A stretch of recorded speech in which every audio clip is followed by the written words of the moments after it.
Se quiser demonstrar gratidão, não se esqueça de procurar-me, caso queira vender a fazenda.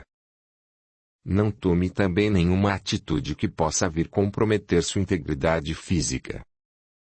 Esteve ausente por muitos anos, não sabe o perigo que pode correr. Obrigado por tudo, amigo Januário. Logo que tomar posse do que me pertence, mandarei chamá-lo para conversarmos. Januário estendeu a mão despedindo-se. Então, até breve. Estarei ao seu inteiro dispor, pelo tempo que permanecer no Brasil. Em seguida retirou-se satisfeito. Conforme caminhava em direção à porta principal, repassava os olhos pelo ambiente, pensando que aquela casa construída com tanto requinte e bom gosto logo seria sua. Carlos permaneceu no escritório por algum tempo meditando. Logo depois, mediu, pesou e sentiu que, de fato, Januário estava com a razão. Havia mesmo sido Pedro o autor do crime. Minutos mais tarde, mudava a trajetória de seus pensamentos. Pensou na mãe. Embora soubesse de seu estado, estranhou o fato de ainda não tê-la visto. Chamou por Benedita, pedindo-lhe para levá-lo ao seu encontro. Amélia se encontrava no leito descansando. Ao ouvir passos adentrarem o quarto, abriu lentamente os olhos. Benedita se aproximou interpelando-a. E então, sinhá, reconhece esse jovem? Amélia sentiu o coração pulsar forte. Seu instinto de mãe buscava nos refolhos da mente alguma lembrança que viesse dizer-lhe quem era aquele moço. Sua vontade era acariciá-lo junto ao peito, cantando doces canções de ninar. Permaneceu calada e surpresa por alguns instantes. Logo depois respondeu: Não. Mas pergunte para Gregório, ele deve saber quem é esse belo jovem.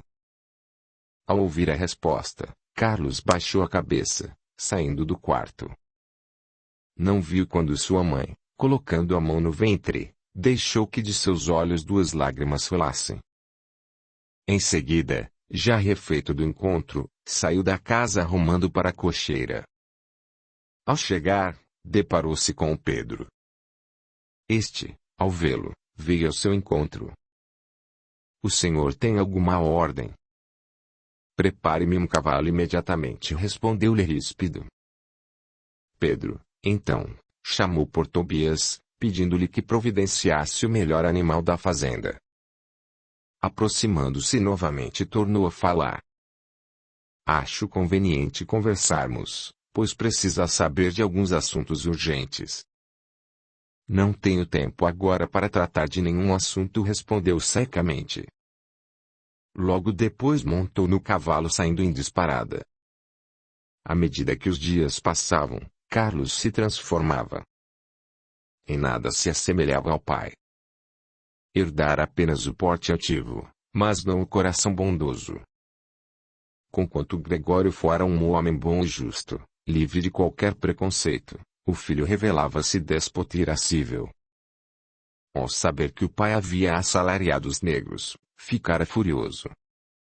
Dizia que ele teria enlouquecido, para cometer tamanho desatino. Pedro, por sua vez, saía sempre frustrado ao tentar uma aproximação.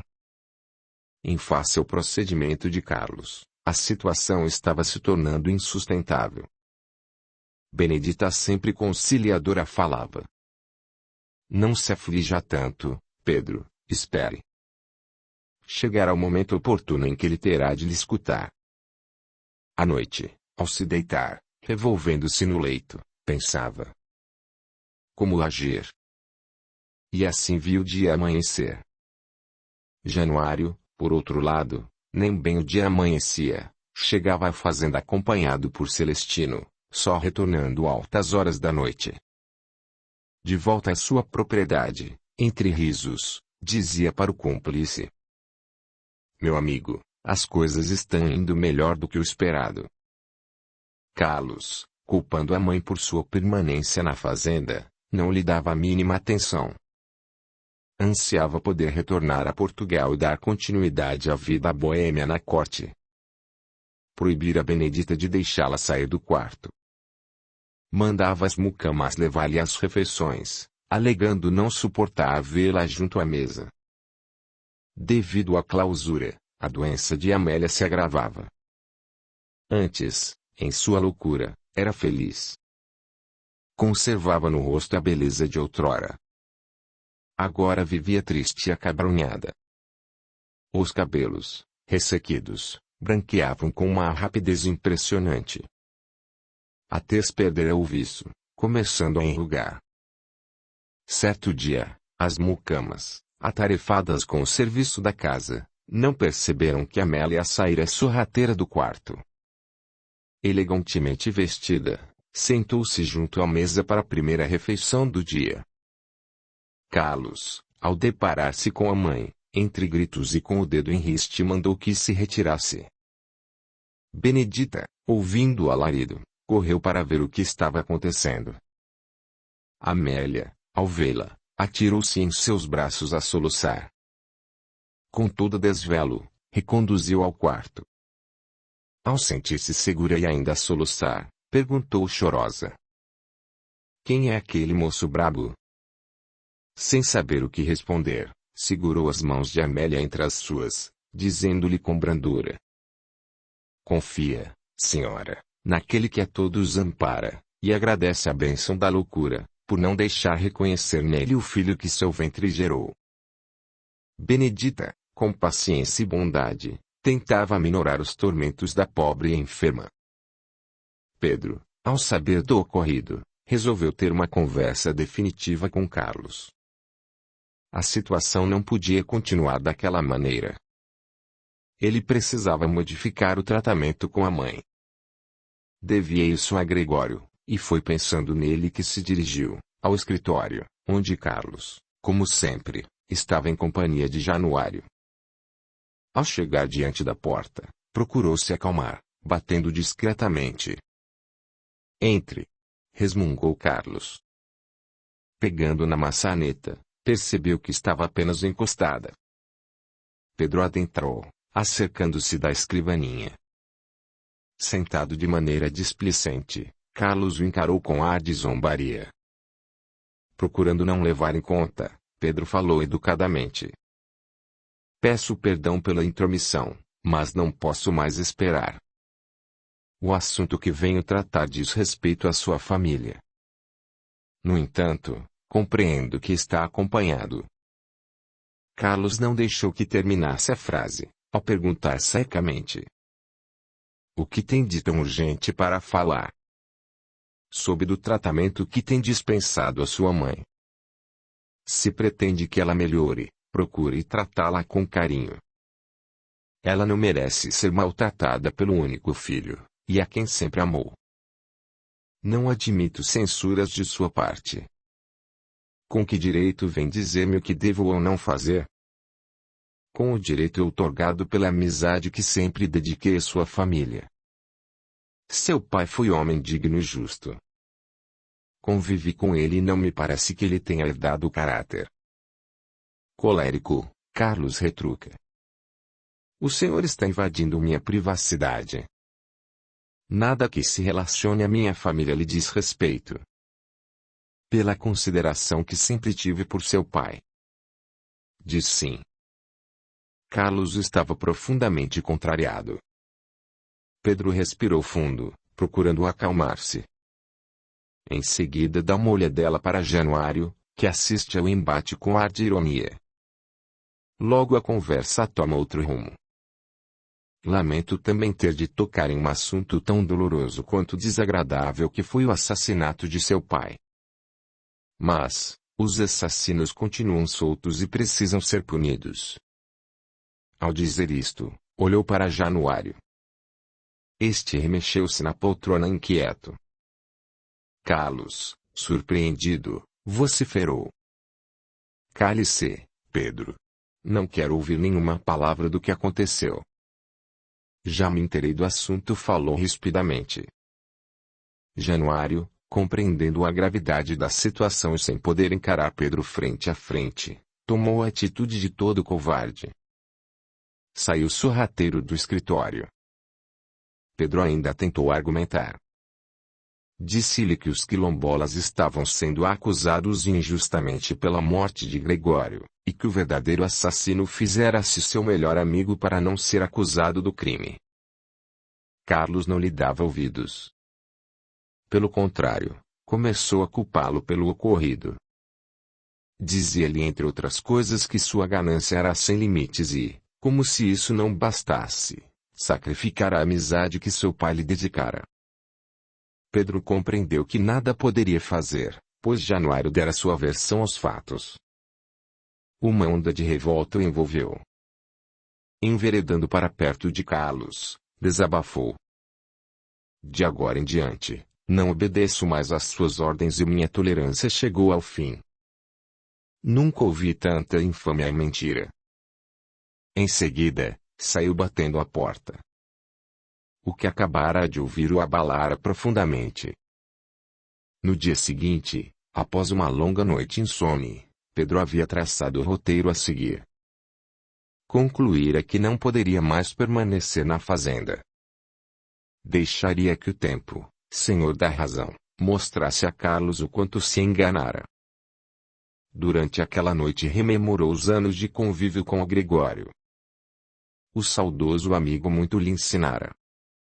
Lembrou das atitudes nobres do patrão, oferecendo sempre o melhor de si.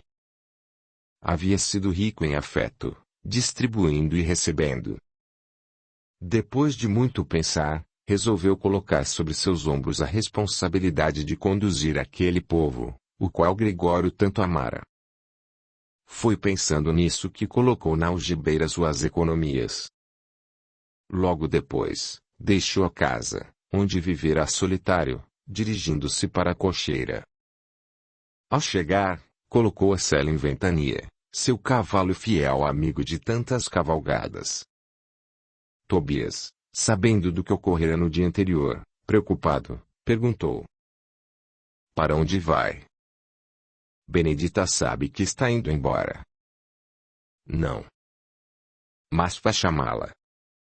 Quero despedir-me. Tobias sem perda de tempo saiu correndo em direção à casa grande.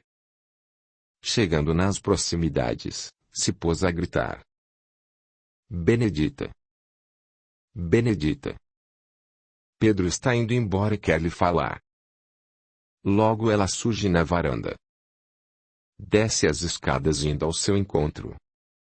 Os dois seguem em direção à cocheira.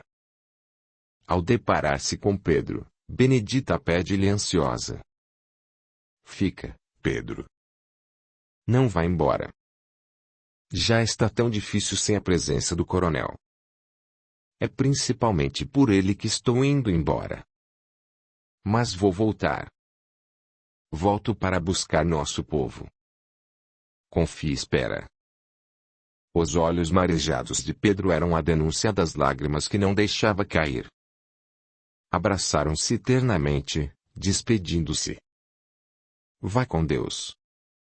Que Jesus abençoe e guie seus passos, disse Benedita. Pedro montou no cavalo e partiu. Os dias foram passando, cada vez mais difíceis. Carlos, sempre nervoso e irascível, descontava nos serviçais e na mãe, tratando-a sem a mínima compaixão o fato de permanecer preso àquela vida sem atrativos. Foi num desses dias que Amélia, pela manhã, apesar de todo o desvelo de Benedita, saiu sorrateira do quarto. Logo após, esgueirando-se, atingiu a cocheira montando seu cavalo preferido. Cavalgou por algum tempo, sentindo um misto de liberdade e alegria. A aragem fresca da manhã, batendo no rosto, causava-lhe enorme prazer. Subitamente, vislumbrou ao longe uma carroça parada à margem do riacho. Sorrindo, esporeou o animal. Iria surpreender Gregório tirando sua cesta no interior do veículo, sempre fizera isso, enquanto os cavalos mitigavam a sede. No entanto, ao se aproximar, o coração começou a bater descompassado. Apeou do animal dirigindo-se para o veículo. Ao olhar para o interior, de sua garganta saiu um grito doloroso de desespero, sinistro brado de horror e agonia. Ela acabava de ver Gregório, que jazia em uma poça de sangue. Seus olhos viram o que sua mente, outrora, não quisera aceitar. Num lampejo de lucidez, diante do quadro trágico, correu em direção ao riacho precipitando-se nas águas. O momento de lucidez fizera com que cometesse o maior ato de sua loucura. O suicídio. As mucamas, que lavavam roupas não muito longe dali, ao escutarem o grito, correram para tentar salvar a patroa. No entanto, o socorro chegara tarde. Amélia, ao ser retirada do riacho, estava sem vida. Logo todos foram chegando, atraídos pela gritaria das mucamas. Benedita, ao chegar, ajoelhou-se, abraçando o corpo de Amélia. Os soluços sufocavam-lhe a garganta. Beijava o rosto sem vida daquela que aprendera a amar com o desvelo de uma filha. Mais uma vez, a tragédia visitava-lhe o coração.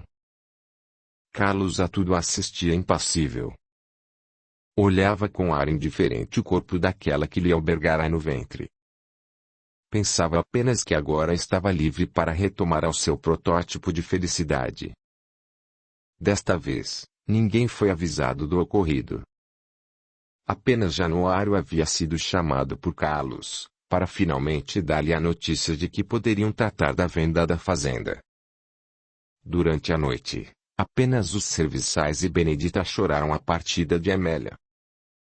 Pela manhã, entre lágrimas de despedida, depositaram o corpo da patroa junto ao esposo, a quem tanto amara. Nos dias subsequentes, Carlos mantinha-se atarefado. Colocava em dia os documentos para transferir o quanto antes a propriedade.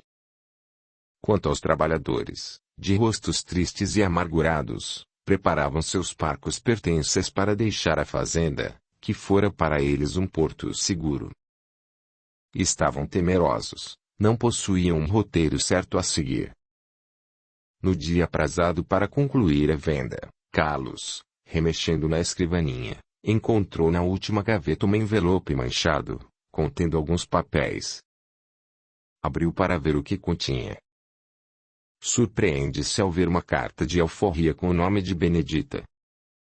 O outro era uma escritura passando a fazenda para o nome de Pedro e os demais trabalhadores. Ambos estavam assinados por seu pai. Virou e revirou o documento não encontrando nenhum carimbo, sinal que não havia sido registrado. Ficou pensativo procurando entender aquele intrincado problema. Em seguida, chamou Benedita. Esta, ao chegar, vendo o envelope sobre a escrivaninha, foi logo esclarecendo. Este envelope estava confinado ao patrão. Retirei-o de suas roupas no dia em que foi assassinado, e, como podes verificar, ainda está manchado pelo sangue de teu pai. Carlos procurou não demonstrar surpresa, no entanto, os pensamentos martelavam-lhe o cérebro. Ansiava por ficar só e dar vazão a seus questionamentos. Em seguida, ao pegar o documento que sabia pertencer a Benedita, entregou-lhe dizendo: encontrei isto dentro dele e creio que lhe pertence. Reconhecendo, ao abri-lo, que se tratava de sua carta de alforria, devolveu-lhe, falando taxativa. Engano teu. Isto não me pertence e não o quero. A liberdade que almejo é a do espírito, e esta não precisa de alforria. Quanto ao do corpo, talvez seja o corrigenda de que necessito. Em seguida pediu permissão para retirar-se. Ao ficar só, Carlos amassou o documento jogando na lixeira. Acomodado na poltrona, fechou os olhos perguntando a si mesmo: o motivo de essa escritura estar com meu pai no dia de seu assassinato era porque estava indo a Salvador com o intuito de registrá-la. Sendo assim, não haveria motivo para Pedro assassiná-lo. Ao abrir os olhos, assustou-se, ao ver Januário todo sorridente à sua frente. Perdoe-me por chegar tão cedo. Aguardava com ansiedade o dia amanhecer. Tenho pressa em transferir a sede da fazenda. Há muito sonho com isso. Aqui ficarei bem instalado. A casa é sólida e muito bem construída. Carlos ficou a olhar para o visitante em silêncio. Seus pensamentos estavam confusos com a última novidade. Começava a desconfiar que estava longe de conhecer toda a verdade sobre o assassinato de seu pai. Será que Januário fora sincero? Porém, em questão de segundos, seus pensamentos foram substituídos pelas imagens dos bailes na corte. O largo sorriso estampou-se no rosto ao dizer: seja bem-vindo. Também anseio consolidar essa transação, a fim de retornar a Portugal. Enquanto iniciavam a negociação, os trabalhadores do lado de fora aguardavam angustiados o momento em que Carlos os mandaria desocupar a fazenda. Benedita havia passado a noite insone. A preocupação pelo destino daquele povo que amava e a ausência de Pedro deixavam-na profundamente abalada. Procurava encontrar uma solução que viesse ao encontro de seus anseios. Não pensava em si, visto que já vislumbrava qual seria sua jornada dali para a frente. Todavia, queria que aqueles, a quem aprendera a amar, em tantos anos de convívio, continuassem unidos. Sabia de antemão que a carta de alforria que eles guardavam como verdadeiro tesouro não mudaria seus destinos. O preconceito e a forma com que eram vistos pelas mentes escravizadas dos coronéis fariam deles animais de carga, ou indigentes morrendo à beira das estradas.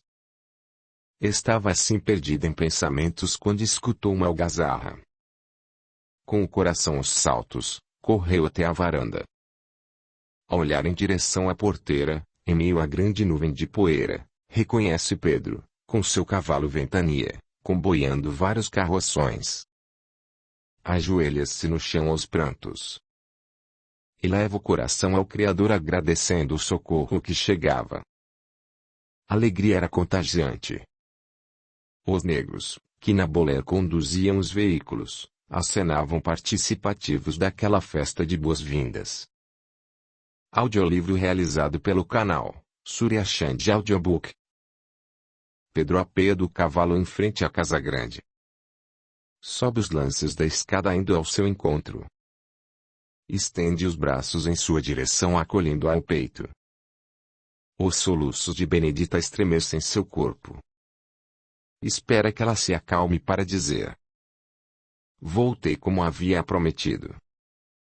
Voltei para buscar nosso povo. Em seguida a convida para irem até a cocheira, a fim de contar-lhe por onde andará. Lá chegando, relatou-lhe suas andanças. Contará-lhe que, com suas economias, havia comprado uma pequena fazenda na Chapada Diamantina, a qual daria para abrigá-los. Haviam-lhe sobrado ainda alguns recursos, dizia, e esperava que, com eles, unido com os daqueles que quisessem acompanhá-lo, comprariam uma mineradora. Assim poderiam trabalhar com o minério, tão próspero naquela região. Benedita bebia-lhe as palavras. Os olhos brilhavam de emoção. A tristeza do reencontro ficou por conta da notícia sobre Amélia. Pedro ficou profundamente abalado, sobretudo pela forma como tudo acontecera. Logo depois, ao saber da resolução dela em permanecer cativa, tentava de todas as formas dissuadi-la do propósito. No entanto, não conseguia demovê-la. Procurou, então, respeitar-lhe a vontade, pois seria difícil lutar contra suas convicções. Ao término da conversa, pediu-lhe para que fosse ter com os trabalhadores, a fim de prepará-los, porquanto precisava ir falar com Carlos. Enquanto Benedita reunia os ex-cativos e lhes dava a alvissareira notícia, Pedro entrava na casa grande rumando em direção ao escritório. Encontrando a porta aberta, adentrou, surpreendendo Carlos. Sem mais delongas, falou que estava deixando a fazenda e levando com ele os trabalhadores. Carlos, com seu característico ar de zombaria, retrucou: poupa-me o trabalho de demiti-lo. Espero que saia o quanto antes destas terras, carregando junto consigo essa corja que meu pai abrigou, pois acabo de vender a fazenda para Januário. Pedro procurou manter a calma. Olhando firme, responde: o que chamas de corja foram os amigos fiéis com que teu pai sempre pôde contar. Estás longe de saber o valor de uma verdadeira amizade. Porque aquele que se diz ser teu amigo e para quem vendes as terras que teu pai tanto amou não passa de um reles assassino. Dizendo isto deixou o escritório. Nesse interim, do lado de fora, os trabalhadores felizes e satisfeitos com a proposta de Pedro colocavam seus pertences nos carroções. À tarde, quando o sol sumia no horizonte, deixaram a fazenda. Ao atingirem a estrada principal, foram interceptados pelos quilombolas. O chefe destes viera despedir-se do amigo, que no decorrer dos anos inúmeras vezes os socorrera. Pedro, em breves palavras, relatou o motivo de estarem partindo. O sentimento que ficava, dizia o quilombola, era de tristeza, porquanto nada puderam fazer em favor do coronel, e agora, pelo amigo que partia. Mas, continuariam sempre lembrados nas oferendas e pedidos aos orixás. Após abraços afetivos de despedida, a caravana seguiu em direção às novas terras. O sol já havia perdido o brilho. O véu da noite descia lentamente por sobre a fazenda. Benedita, procurando espantar a tristeza, foi para seu pequeno refúgio no jardim. Era um caramanchão, construído por seu pai, José. Era ali que se refugiava, quando queria meditar. Naquela época do ano, estava todo florido de rosinhas trepadeiras, as quais exalavam agradável perfume. A noite que chegava nunca lhe parecera tão lúgubre. O silêncio era um convite a reflexões. Entrou no pequeno abrigo sentando-se em tosco banco. Passou a recordar da difícil conversa que tivera com Tobias. Este, ao saber que ela não seguiria com a caravana, recusava-se a deixá-la, ameaçando rasgar a alforria. Benedita conversou com ele, com o intuito de fazê-lo mudar de opinião. Conforme ela falava, Tobias rebatia todos os argumentos. Até que em dado momento, sem conseguir se conter, declarou seu amor. Crescera, dizia-lhe, convencido de que um dia construiriam um lar e seriam felizes. Ela procurou refrear seu argumento dizendo-lhe sutilmente: o amor, Tobias, tem ramificações variadas.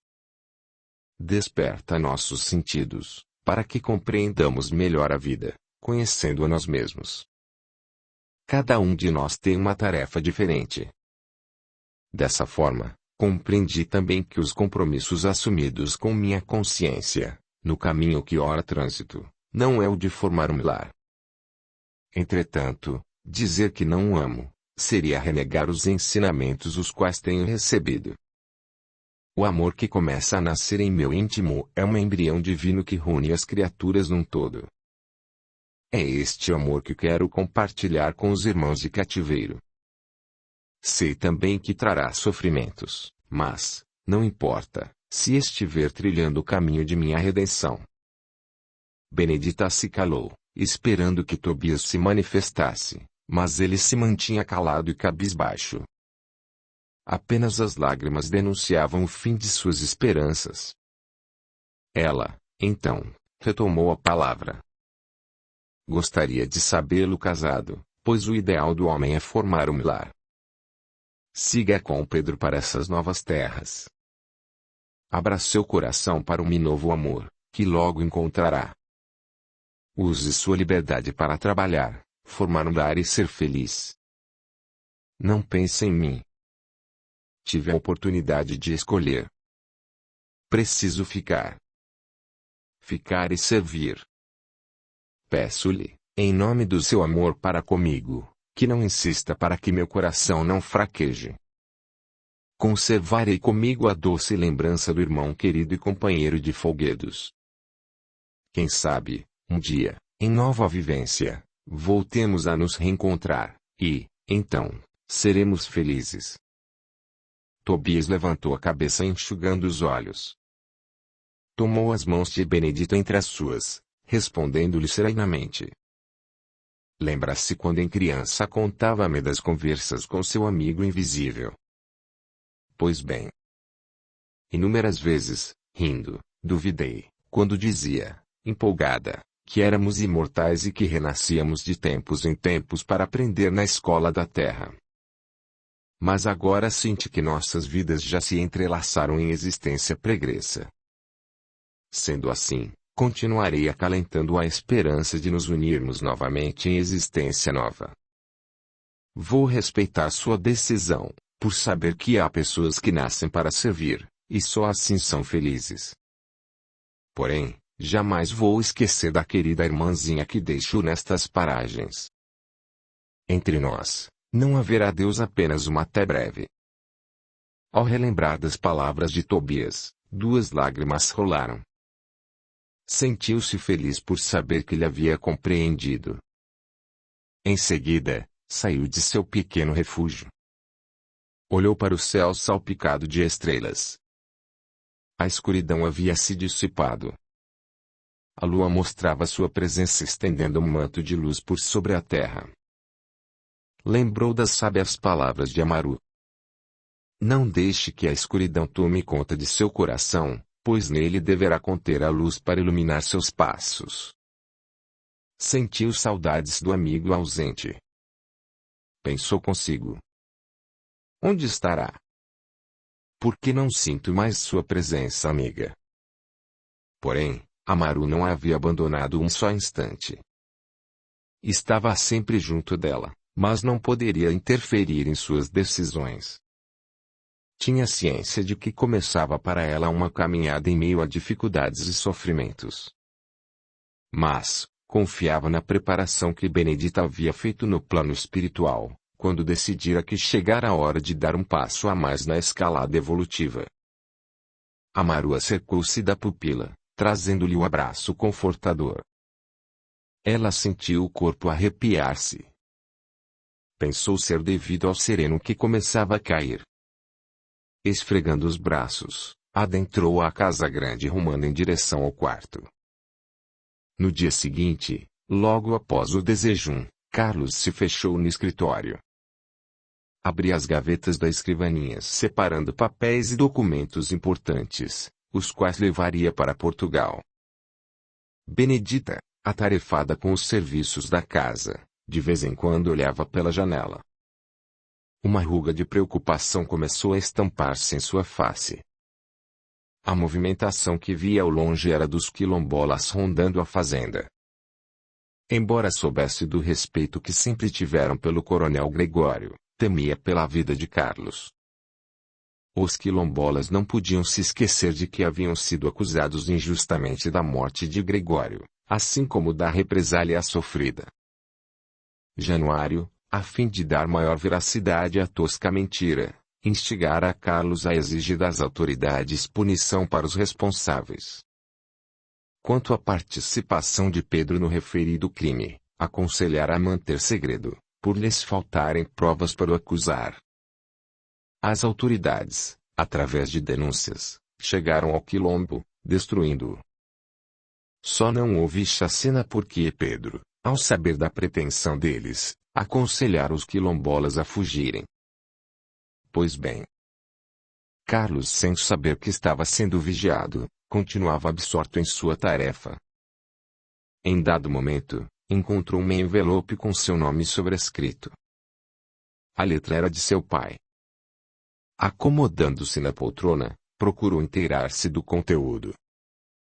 Era uma carta elucidativa. Conforme lia, a face ruborizava. Entre outras coisas, Gregório contava para o filho as ameaças sofridas ao longo dos anos por Antônio, e agora, pelo filho. Fazia-o saber da visita de Januário e da afronta sofrida. Esclarecia que, por pressagiar um triste desfecho para tais ameaças, é que estava passando a fazenda em nome de Pedro e dos demais trabalhadores.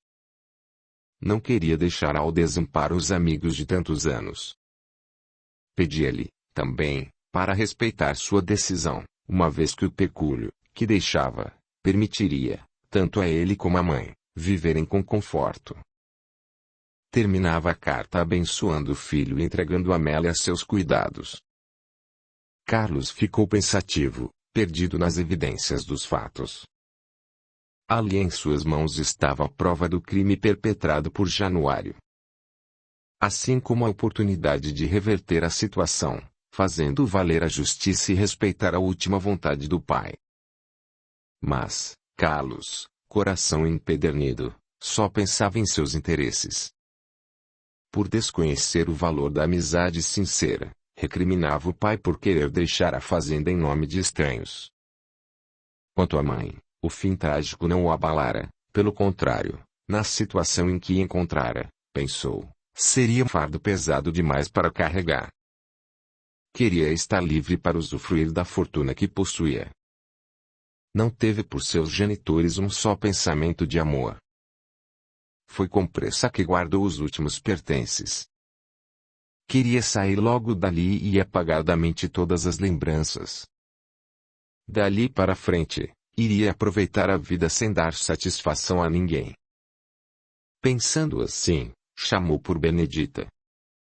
Ao vê-la chegar, foi logo dizendo: arrume seus pertences, pois à tarde, quando Celestino vier para levar-me à capital, ao retornar, irá levá-la para a fazenda de Januário. Você não aceitou a liberdade, servirás a outro patrão. Ela nada respondeu, apenas abaixou a cabeça, retirando-se para o quarto. Ao chegar, sentou-se no leito. Ficou a pensar que logo mais deixaria aquele quarto, cujas paredes foram testemunhas inertes de suas lágrimas e de suas preces. Dali a poucas horas, estaria indo para o destino que lhe era reservado. Januário era conhecido na região como cruel e impiedoso. O ferro em brasa logo a identificaria como objeto de sua propriedade. Sentiu um arrepio de medo percorrer-lhe a espinha. As lágrimas teimavam em cair dos olhos. Pensou ainda haver tempo para ir ao encontro de Carlos e implorar-lhe para que lhe devolvesse a alforria. Mas, se assim o fizesse, o que faria de sua vida e de seus ideais? Ajoelhando-se em frente ao leito, procurou na prece a coragem que faltava. Pai de infinita bondade e misericórdia, recorro ao teu amparo divino, porque o medo desvanece as forças onde encontrei coragem para renegar a alforria. Ajuda-me a compreender os deveres diante de minha consciência.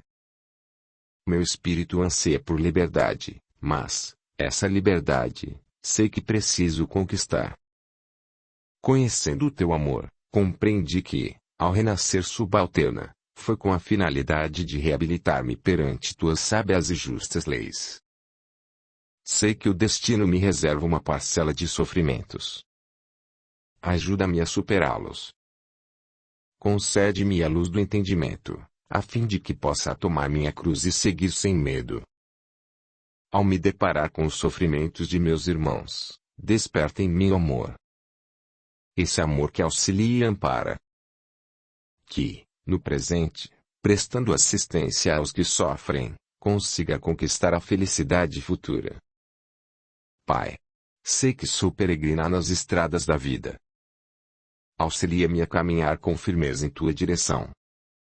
Abençoa-me, para que consiga discernir o certo do errado.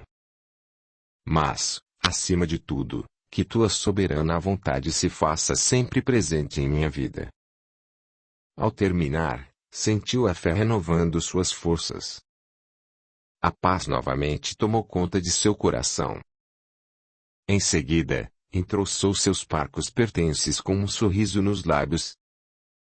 No meio da tarde, na hora prazada, Celestino viera buscar Carlos. Logo mais, pelo rumor da charrete, soube que estavam ao caminho de Salvador. Horas mais tarde retornava. Não esperou que a chamasse, indo ao seu encontro. Celestino levou a charrete para a cocheira, substituindo-a pela carroça. Benedita, mantendo-se serena, acomodou-se sobre o chão do veículo. Conforme se distanciava, sentia o coração em paz. Soube-se anos mais tarde que Carlos, após 10 anos desses lamentáveis episódios, teve sua corrigenda no catre da dor. A lepra visitou-lhe a figura, fazendo-o desencarnar em ínfima miséria abandonado pelos amigos de Boemia, enquanto Pedro e os demais trabalhadores prosperavam com as jazidas de minério. Tobias casou-se e teve 4 rebentos. Conservou em seu coração a doce lembrança de Benedita. Viveu feliz preparando os filhos para os embates da vida. Pensou no grande artesão divino, que vestira a natureza de tão belas cores. Capítulo 12. Suplícios e provas. Era tardezinha, quando finalmente chegam à fazenda de Januário. Logo que transpõem os portões, Benedita surpreende-se ao ver a plantação de algodão. Era, sem dúvida, um espetáculo deslumbrante. Os raios que refletiam a luz do sol faziam o algodão assemelhar-se a pequenas nuvens multicoloridas, que bailavam ao sabor do vento. Pensou no grande artesão divino, que vestira a natureza de tão belas cores. A tez negra dos cativos misturava-se à brancura do algodão, num contraste encantador. Sentiu com maior esplendor a grandeza de Deus. Enquanto sorvia absorta aquele espetáculo, não se dera conta de que o veículo saíra da estrada principal, enveredando por um caminho estreito e passando entre os escravos. Benedita assustou-se, quando Celestino gritou para o feitor parando a carroça. Enquanto lhe entregava algumas sacas que trouxera da cidade, ela olha fascinada as hastes do algodão. Imagina como deve ser agradável sentir nas mãos, entre os dedos, a maciez daquelas plumas brancas. Atendendo o desejo de seu coração, um escravo idoso se aproxima, traz nas mãos calejadas um punhado de algodão que lhe oferece a sorrir. Todavia, não consegue realizar seu intento, a chibata do feitor desce-lhe no dorso nu, já marcado por cicatrizes. No rosto triste e envelhecido, o suor mistura-se às lágrimas. Sob o estalido do chicote, foi novamente reconduzido ao trabalho. O enlevo do momento havia sido cortado pela desumanidade do feitor. Logo mais retornam à estrada principal. Mais alguns minutos e eis que surge a casa grande. Pela aparência envelhecida e mal cuidada, entendia-se o motivo que levava Januário a querer transferir a sede da fazenda. Ao chegar em frente, a carroça circunda a casa entrando por um caminho estreito e pedregoso, avançando aos solavancos. Logo mais, surgem os primeiros casebres de pau a pique. Pelo aspecto deprimente e mal cheiroso do lugar, não se podia dizer que fossem habitadas por seres humanos. A marcha prossegue lenta. Em dado momento, o caminho se alarga, indo dar em uma enorme clareira. Ali havia muitas casas, onde, posteriormente, Benedita veio a saber tratar-se das moradias dos capatazes e feitores. Em meio ao terreno, encontrava-se um pau fincado no chão contendo uma enorme argola. Era o temido tronco, instrumento de suplício tão usadas pelos senhores de escravos. Em instantes, o veículo estaciona em frente à senzala. Era um imenso barracão de pau a pique. Celestino faz um sinal para que desça. Benedita obedece, descendo abraçada a sua pequena trouxa de roupa. Aguarda em silêncio sem saber o que fazer. Em seguida ele se aproxima, pegando-a pelo braço. Aos empurrões leva-a para o interior da senzala. Jogando-a ao chão, lhe diz sarcasticamente: "Eis aqui sua nova moradia. Acabou-se a vida de princesa. Aqui terá de fazer por merecer a comida de cada dia."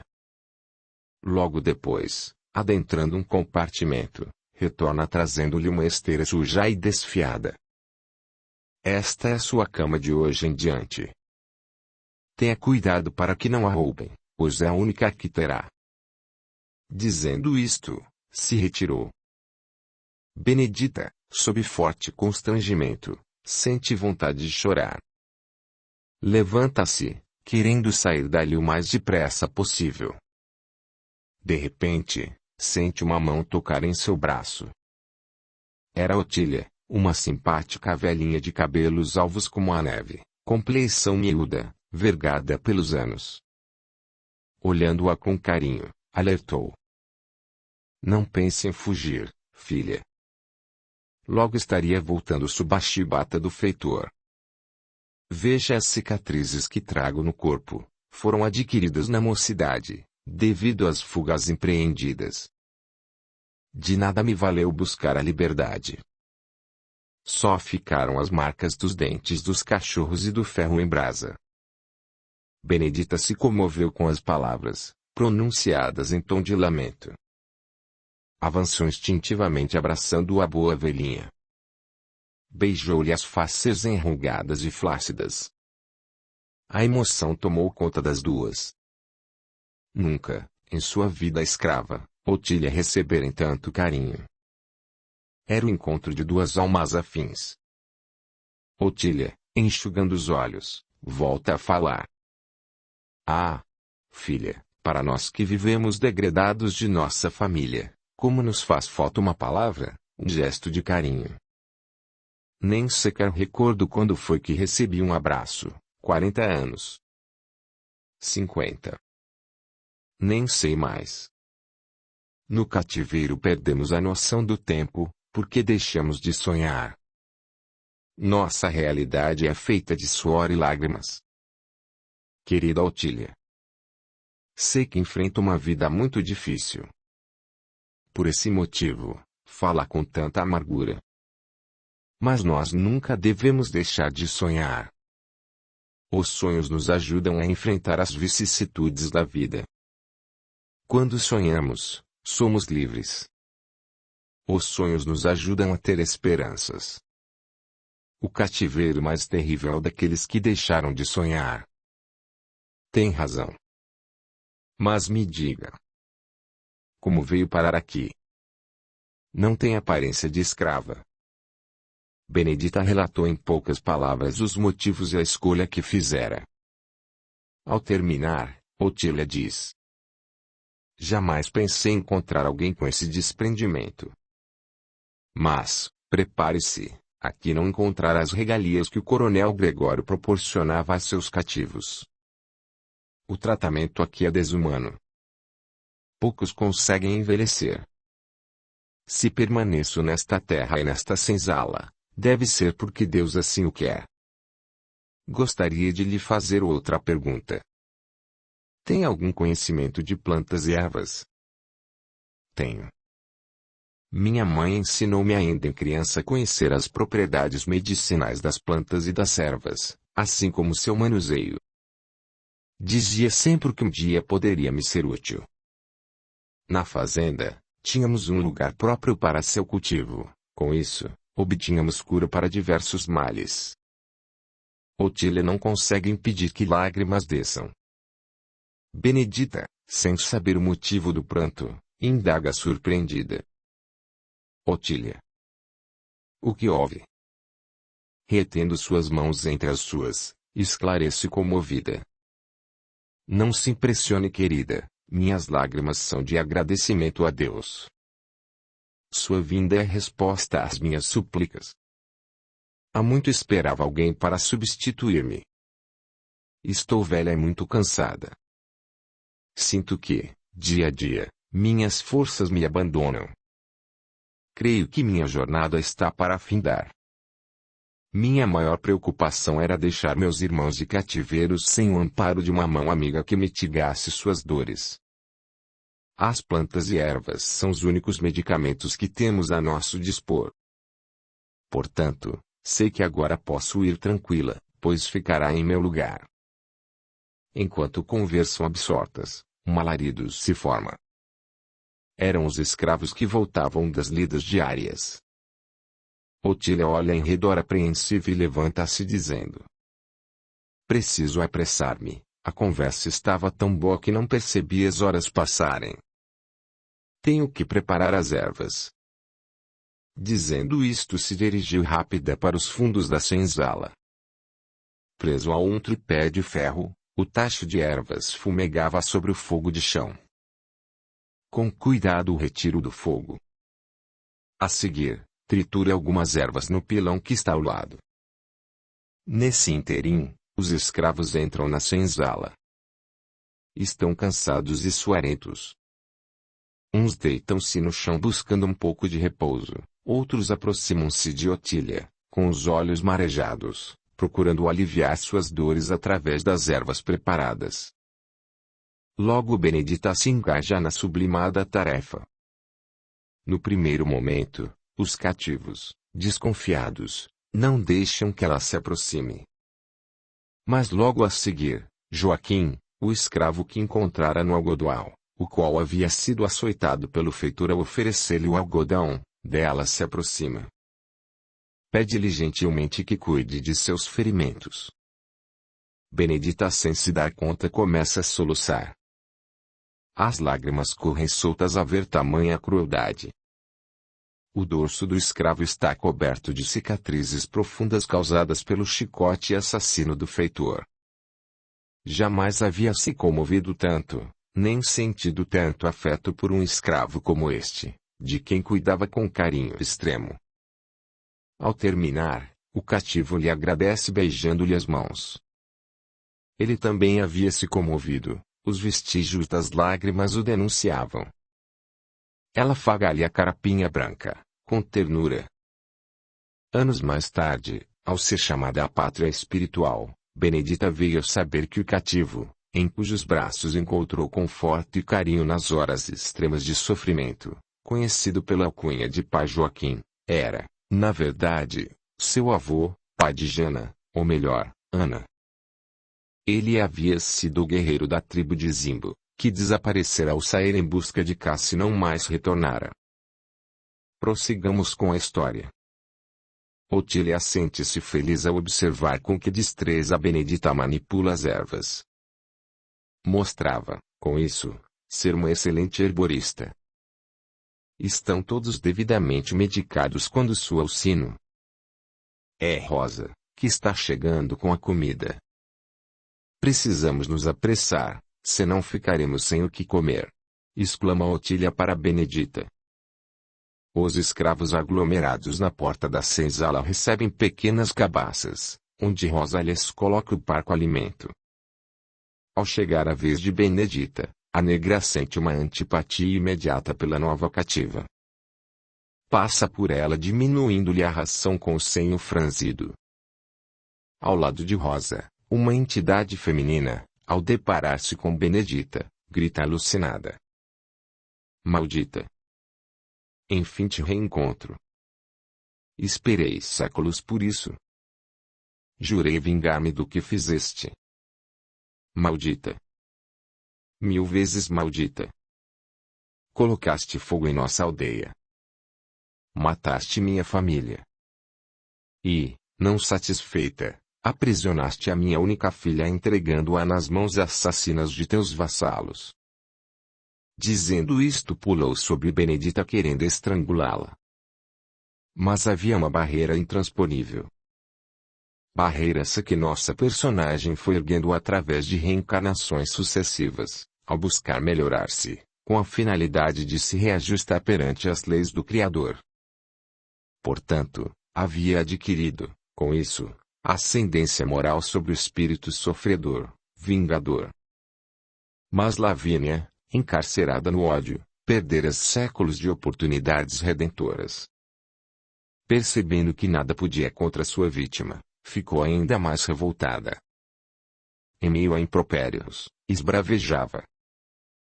Não perdes por esperar, maldita. Se nada posso contra ti, encontrarei alguém para influenciar. Teu sofrimento e tuas lágrimas serão a minha vingança. Por alguns momentos, Benedita ficou desorientada. Sentiu a alma contaminada por vibrações insólitas, maléficas. fechou os olhos pedindo auxílio às entidades superiores. Daí a instantes, estava completamente refeita. Nem mesmo o olhar colérico de Rosa a perturbou. Rosa causava admiração por sua formosura. Embora cativa, possuía um porte de nobreza, corpo esbelto, rosto lindo, perfil encantador. Vivia na casa grande como concubina de Januário. Ele era casado com uma prima. Enlace esse motivado por interesses financeiros. Nos primeiros anos de consórcio, esperara que sua mulher, Otília, lhe desse filhos. Entretanto, os anos passavam e nada de virem os herdeiros.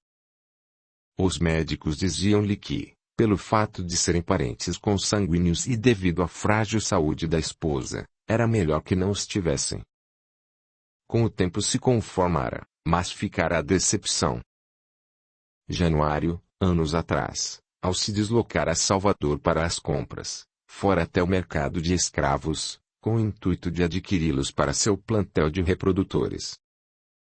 Logo ao chegar, deparou-se com Rosa ainda adolescente, sendo leiloada. Não titubeou, queria aquela negrinha para ele, nem mesmo regateou o preço.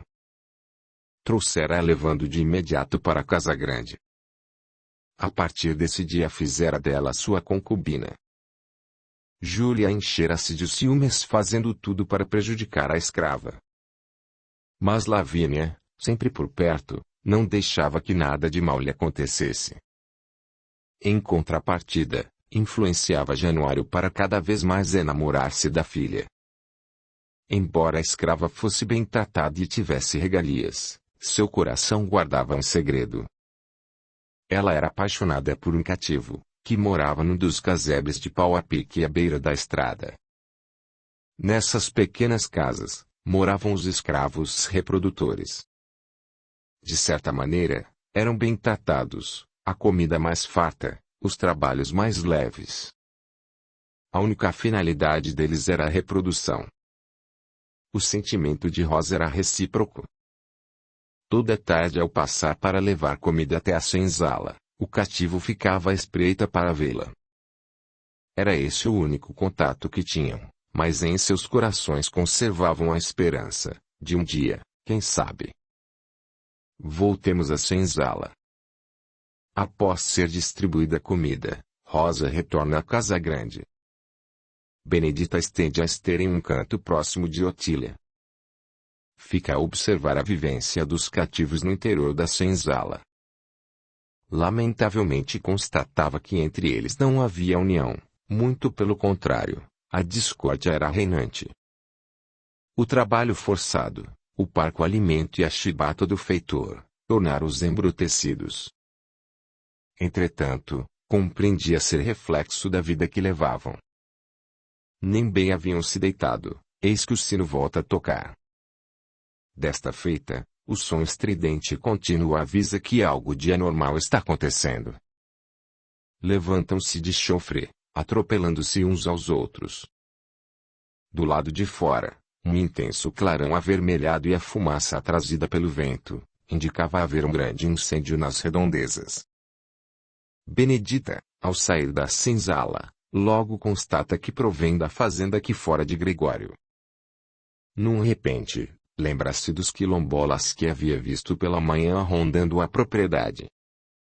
Aquilo só poderia ser obra deles, pensava. Conhecendo-os, sabia que não iriam deixar Januário sair impune das trapaças que criara. Logo, chegam os capatazes e feitores conduzindo as carroças. Entre gritos e açoites, ordenam que os escravos subam. Em seguida partem velozmente.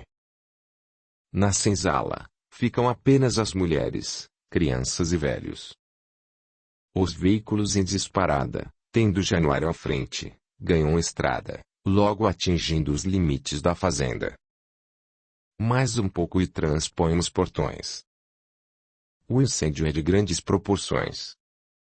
Conforme se aproximam da sede, encontram as lanças dos quilombolas fincadas ao longo do caminho.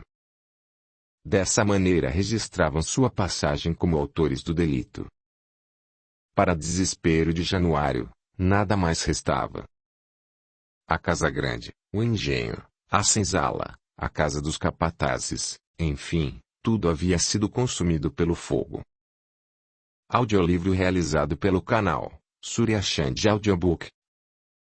Em frente aos escombros da casa grande, onde restara apenas as paredes em pé, ele pulava e saracoteava, reboleava o chapéu na cabeça jogando-o ao chão.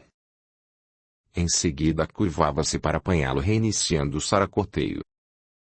Enquanto Januário se desespera ante o prejuízo, os quilombolas por detrás das árvores e arbustos, regozijam-se com o feito. Nada havia para salvar. As chamas em pouco tempo destruíram seu maior e mais recente patrimônio. Deixara ali apenas como herança, um débito, que sua consciência um dia iria lhe cobrar. Restava agora apagar as chamas que lambiam o capim seco, a fim de que não se estendesse aos limites de sua fazenda. Na senzala, deitada sobre a esteira no chão duro, Benedita virava-se de um lado para o outro. Os acontecimentos do dia não a deixavam conciliar o sono. Olhou para Otília, que ao seu lado ressonava. Sentiu o coração se oprimir, ao pensar que aquela anciã nunca soubera o que é deitar-se em um leito macio. Quantos anos teria? Os cabelos brancos que o tempo alvejara, o corpo frágil, arqueado, denunciava que a vida para ele estava sendo longa. Havia-lhe perguntado a idade. Esta respondera não saber. Os dias, dissera-lhe, são todos iguais para nós, escravos. Os anos passam, não percebemos. O tempo só nos traz sofrimentos. Para que contá-los? Os sonhos, que porventura tivemos na mocidade, também se perderam. Benedita pensou no sonho acalentado desde a infância, ao ouvir sua mãe falar de um continente distante de além-mar.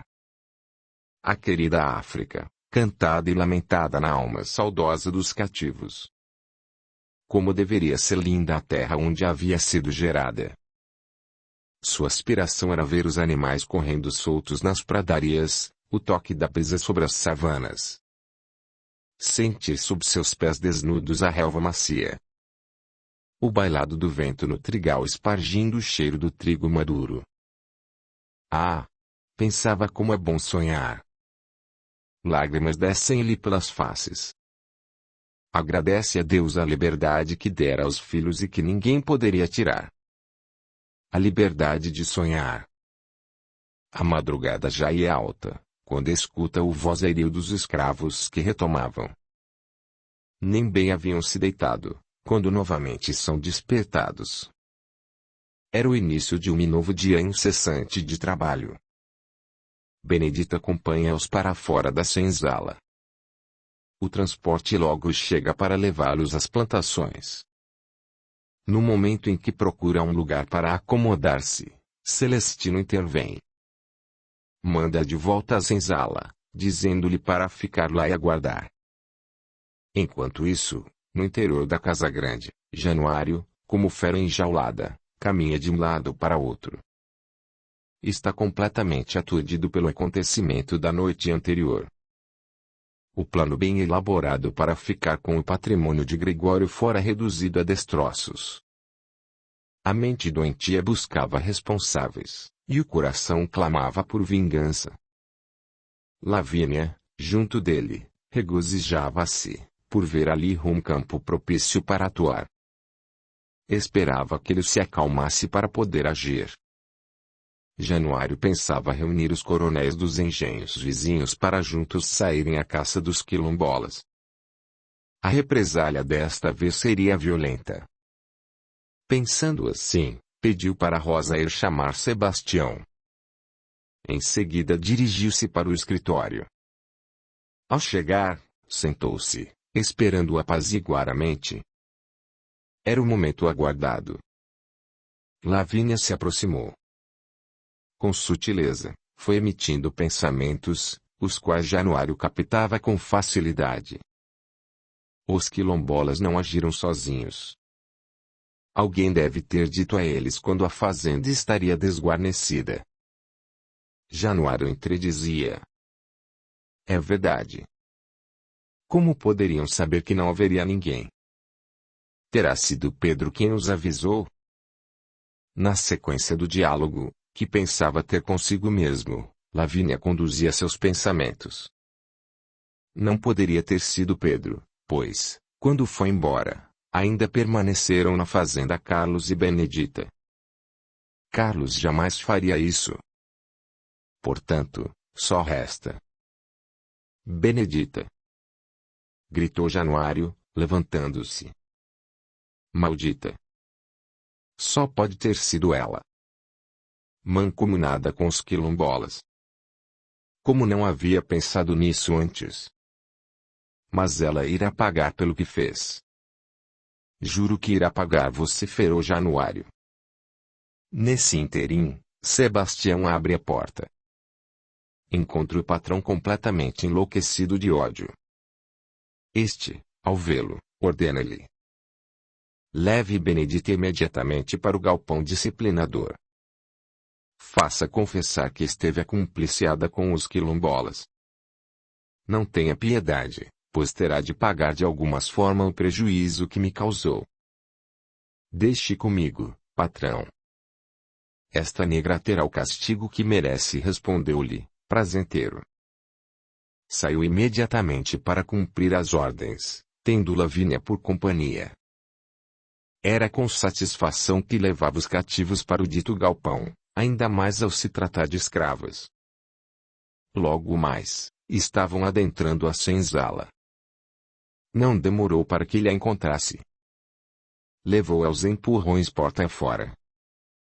Otília saiu às pressas querendo saber para onde ela estava sendo levada.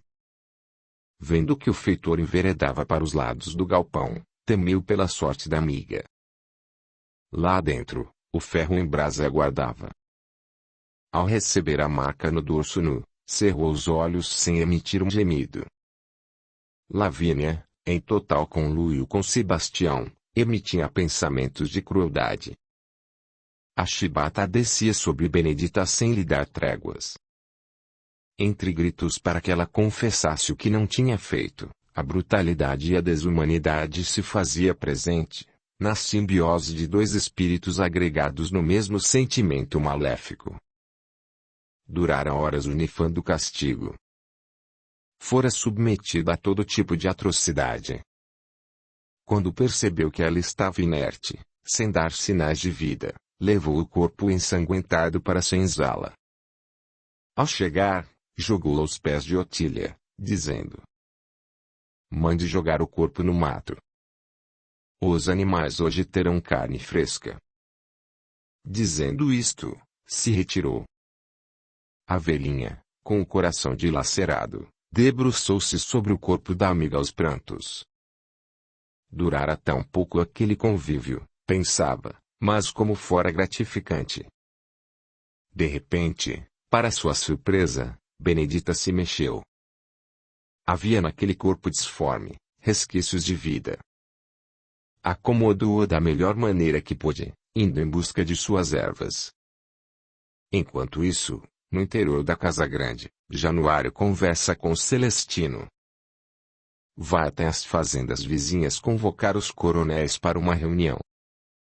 Peça-lhes para virem logo no começo da tarde. Diga-lhes também que o assunto pede urgência e que preciso da ajuda deles. Está bem, patrão. Vou agora mesmo. Mas creio que eles sabem de antemão por que estão sendo chamados. A notícia do ocorrido já deve ter chegado até mesmo à capital. De qualquer maneira, mesmo que eles perguntem, não os faça saber a pauta da reunião. Agora pode ir e não se demore. Precisamos resolver isso ainda hoje. Ao sair, deixa a Januário a sós, arquitetando mil maneiras de vingar-se da ousadia dos negros. Realmente, a notícia havia corrido como rastilho de pólvora. E não poderia ser de outra forma, porquanto essa não era uma característica dos negros fugitivos. jamais haviam atacado fazendas, sem outra finalidade que não fosse para libertar os escravos. Coronel Juvencio havia se antecipado. Logo ao clarear do dia, mandara convidar os coronéis, para juntos discutirem o motivo que levara os quilombolas a agirem daquela maneira. Desde o assassinato de Gregório, guardara para si um fato qual poderia modificar a versão dada por Januário para aquele dia fatídico. Após estarem todos reunidos, passou a contar-lhes que, no dia do assassinato, passara muito cedo pelo local. Reconhecera Certino Negro morto ao lado da estrada. Junto dele havia uma arma, que ele, Juvencio, havia vendido alguns meses atrás para Januário. Não havia também, dizia, marcas de sangue no local. Isto significava que Gregório e Pedro ainda não haviam passado. Portanto, creio que esta tocaia não foi preparada pelos quilombolas. Todos nós sabíamos do grande apreço deles pelo coronel. Da mesma maneira, os negros sabiam que fora Januário o autor dessa barbaridade. Comecei a desconfiar da trama, ao saber que ele estava negociando com Carlos a compra da fazenda. A certeza dizia veio ontem, ao tomar conhecimento do que estava ocorrendo na propriedade que fora de Gregório. Creio que fica claro para todos nós ter sido esse episódio vingança dos quilombolas, por terem sido acusados por Januário de um crime do qual são inocentes. Os coronéis responderam em uníssono que Juvencio estava com a razão. Nesse interim, chega Celestino dizendo que fora informado da reunião e que viera convidá-los para estarem com Januário no começo da tarde. Em seguida, após dar o recado, monta o cavalo, retornando para a fazenda. Nas primeiras horas da tarde, vamos encontrar Januário no escritório, em preparativos para receber os coronéis. As cadeiras distribuídas, as bebidas preparadas, os argumentos para convencê-los a ajudá-lo, na ponta da língua. A última providência foi mandar Celestino abrir os portões. Agora, era só esperar que chegassem. Para sua decepção, o único a chegar, como porta-voz dos outros coronéis, é Juvencio. Ao adentrar o escritório, Januário, todo solícito, convida-o. Sente-se, por favor. Precisamos aguardar os outros membros para a reunião. Eles não devem demorar. Juvencio, sem ao menos olhar para a cadeira que lhe indicara, foi taxativo. Eles não virão, estou aqui também em nome deles. Apenas quero dizer que, de agora em diante, não conte conosco para nada. Resolva os problemas que criou devido à sua ganância da forma que quiser. O fato ocorrido ontem nos trouxe a certeza do que desconfiávamos.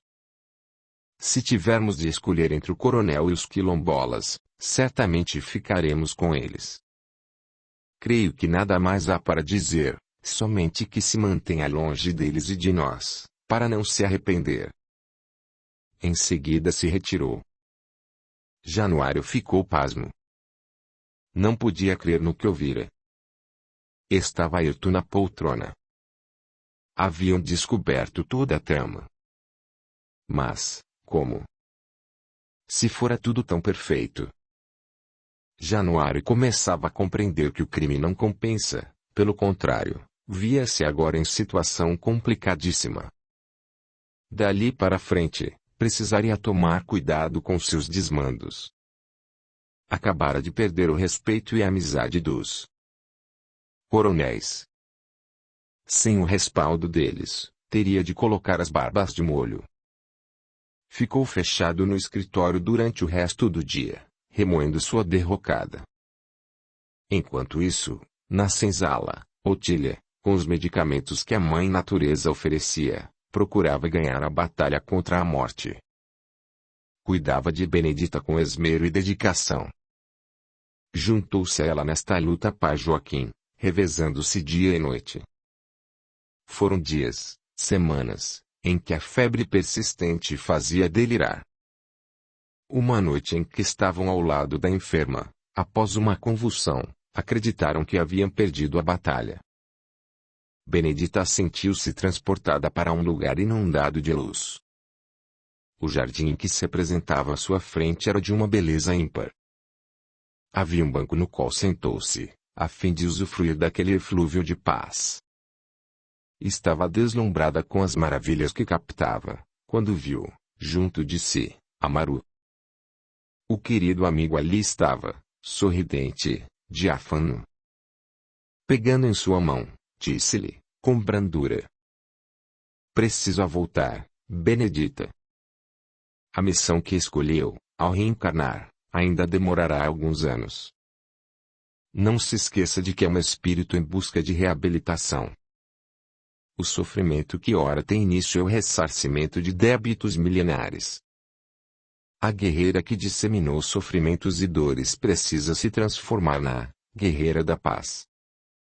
As cicatrizes que ostentará no corpo serão retiradas de sua alma. Na senzala, que tem como abrigo, está o seu povo. O mesmo povo que comandou nas guerras de conquistas. Tem para com eles uma dívida que pede ressarcimento." Gregório reabilitou-se perante seus comandados e as leis maiores, ao exemplificar em cada ato praticado. Assim também deverá acontecer com você. Precisará estar acima das crueldades inumanas, pois, dentre todos, foi a mais cruel. Benedita escutava as palavras de Amaru, derramando lágrimas em profusão. O amigo continuava elucidativo. Foram séculos de preparação e lutas na terra, a fim de reunir todos sob o mesmo teto. No momento aprazado deverá disseminar entre eles amor, respeito, compreensão, sobretudo perdão para os seus algozes. Vai, Benedita, vá cumprir sua missão de amor. Estarei sempre com você. Também estou reabilitando-me perante as leis do Criador. Mas, para isso, preciso de seu concurso como medianeira." Abraçaram-se comovidos e Benedita despertou na senzala. Com a voz embargada pela emoção vivenciada, chamou Otília. Foi o primeiro sinal de recuperação. Conforme os dias passavam, ela se fortalecia, enquanto Januário tinha de arcar com os danos. Da rica fazenda de Gregório restará-lhe apenas as terras, assim mesmo, improdutivas. Devido ao prejuízo, não sobrará recursos financeiros para a compra de escravos. A propriedade que alardeava, orgulhoso, transformara-se em destroços. Em contrapartida, as fazendas vizinhas progrediam em ritmo acelerado. Havia um nobre motivo. Após os quilombolas serem acusados injustamente pela morte de Gregório, os coronéis começaram a respeitá-los. Da mesma forma, os escravos, em suas fazendas, passaram a ter melhores condições de vida. Os troncos foram derrubados, instrumentos de tortura proibidos, os grilhões abertos, pois não existiam mais fugas. Adotaram também uma prática de Gregório. De vez em quando, deixavam viveres do lado de fora da porteira, para que os quilombolas viessem buscar à noite. A região, enfim, vivia em clima de paz. Gregório, do plano espiritual, sentia-se venturoso, ao ver que sua morte não fora em vão. Amaru a seu lado dizia: "O mal, quando nos atinge, é o bem que está nascendo." Gregório e Amaru, pai e filho, unidos por afetos seculares, acompanhavam esperançosos a trajetória de Benedita. Capítulo 13. O testemunho maior. Corre o ano de 1850. Nesse ano, através da Lei Eusébio de Queiroz, punha-se fim ao tráfico negreiro. Na Casa Grande, nascia o filho de Januário com a cativa Rosa. Embora ansiasse pela chegada de um rebento, não reconheceu sua paternidade, devido à cor mulata. Para Benedita, vários anos de amarguras haviam passado, desde que chegara à fazenda. O corpo estava marcado por cicatrizes, mas a alma límpida. Cada açoite, cada padecimento limpava as manchas perispirituais que carregara durante séculos. Apenas o rosto não fora marcado pelo chicote do feitor. Conservava ainda a beleza herdada da mãe. Durante anos encontrara em Otília e pai Joaquim um amparo ao sofrer os aguilhões da dor. Foi pelas mãos abençoadas desses dois amigos que conseguiu se adaptar à sua nova condição. Não fora a presença deles, talvez tivesse sucumbido. A vida na senzala era muito difícil. A promiscuidade e a falta de pudor era sem limites. No suicídio encontravam a porta para fugirem dos maus tratos e do trabalho sem tréguas. Era para eles uma prática corriqueira. Não havia também amizade entre eles. Cada um procurava prejudicar o outro, desde que, com isso, caísse nas graças dos feitores. Há alguns anos, Otília e pai Joaquim haviam retornado à pátria espiritual. Benedita sentia profundamente a ausência deles. Desde que se haviam despedido das lutas terrenas, ficara cada vez mais difícil sua vivência no ambiente em desalinho. Ao rechaçar as investidas dos negros, era perseguida e delatada por ações que não praticara. Recebia, sem lamentos, os açoites que não merecia. Lavínia também não lhe dava tréguas. Surgira na região, não se sabe como, um boato. Fizera dos feitores seus verdugos. Os olhos profundos refletiam a tristeza, por nada poder fazer, para modificar aquela vida desregrada.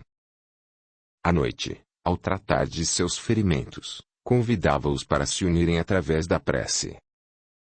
Recebia, da parte deles, escárnio e zombaria. Por mais que tentasse, não conseguia chegar aos seus corações. Entretanto, não esmorecia, confiava nos desígnios da providência. Conforme o tempo passava, mais amor sentia dentro de si por aquelas criaturas. Seu trabalho era na plantação de cana. Acordava toda manhã antes de o sol nascer, só retornando quando o véu da noite encobria a fazenda.